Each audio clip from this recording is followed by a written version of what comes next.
মায়া, তোমার জন্য আমার বাড়ির দরজা সব সময় খোলা থাকবে। তোমার যখন ইচ্ছা হয় তুমি চলে এসো। ধরো মিয়া, আলতু ফালতু কথা কওয়া বাদ দেন তো। তালাক কবে দিবেন ওটা কোন? সবে তো তুমি তোমার মামার বাড়িতে আসছো, কয়েকটা দিন থাকো, ঠান্ডা মাথায় চিন্তা করো। একদম নাটক করবেন না, কথা ঘোরানোর চেষ্টা করবেন না। আপনার ভাগ্য ভালো যে আপনার নামে আমি মামলা করিনি। মায়া, ডিভোর্সের পেপার রেডি হইতে সময় লাগে, তাড়াহুড়া করলে হয় না। ঠিক আছে, যত তাড়াতাড়ি সম্ভব কাগজপত্র রেডি করেন। এখন আপনি যান। ভাই, কি ব্যাপার? তুমি আজকে কলেজে যাস নাই? হ্যাঁ, কলেজে গিয়েছিলাম, কলেজ ছুটি হয়ে গেছে, তাই এখন বাড়িতে যেতেছি। তাই? কয়টা বাজে? ওরে বাবা, 4টা বেজে গেছে। কয়টা বাজে সেই খেয়াল কি তোমার আছে? ভাই, তোমার কি হয়েছে? তুমি এখানে একা একা বসে আছো। আর কিছু হয় নাই, চল বাড়িতে চল, দুই ভাই একসাথে বসে খাবো, খুব ক্ষুধা লাগছে। ঠিক আছে ভাই।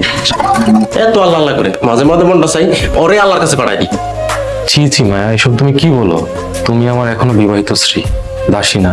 কিছুদিন থেকে তারপর চলে যান, বিপদে পড়তে তাই এসে।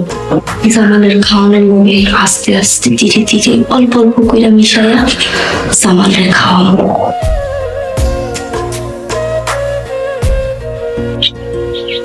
আসসালামু আলাইকুম বাবাজি, কেমন আছো? ওয়ালাইকুম আসসালাম, ভালো আছি। আপনি ভালো আছেন? এই বয়সে আর ভালো থাকা।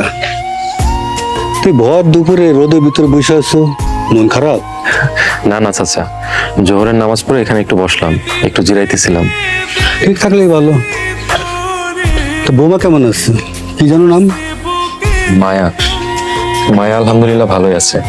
ও, তোমার চাচি কইছিল আমাকে বাড়িতে দাওয়াত দিতে, কালকে না পারলে আজকে রাত্রে একবার আসো। চাচা, মাত্রই তো বিয়ে করলাম, কয়েকটা দিন যাক, তারপর যাবো ইনশাল্লাহ। ঠিক আছে বাবা।